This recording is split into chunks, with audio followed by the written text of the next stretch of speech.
Takže můžeme se domnívat cokoliv chceme, ale natáčím tohle video, protože se mi nelíbí, co vidím. Když jsem před 40 minutami šel do tohle supermarketu, tak tady tyhle odporné čáry na nebi nebyly.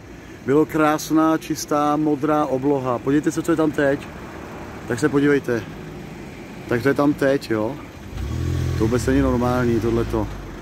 Lidi, pojďme se prostě na to zajímat a pojďme se postavit proti tomu, aby se tohleto v České republice nedělo. Aby korporace, světový řád si tohle nemohl dovolit v České republice. Jsou to naprostý ďáblové, tohleto je ďábelský.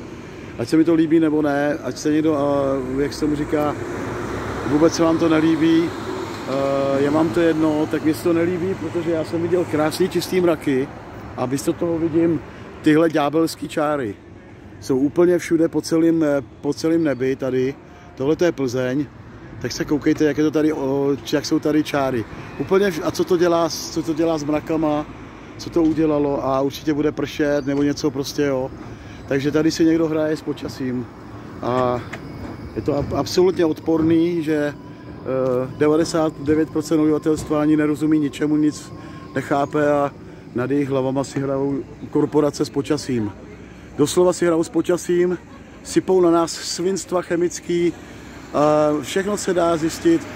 Prostě se podívejte, jaký máme odporný, špinavý nebe, který bylo před hodinou čistý, modrý.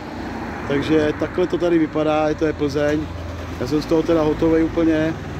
A tak se na to podívejte, jak je to odporný. No, takže já jsem se radoval jenom chvíli, jak je Plzeň má krásný modrý nebe a ono se to takhle přebarvilo. Takže přeletělo několik letadel a podívejte se, jaký máme nebe.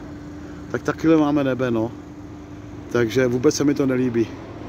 Proto jsem udělal tohle video.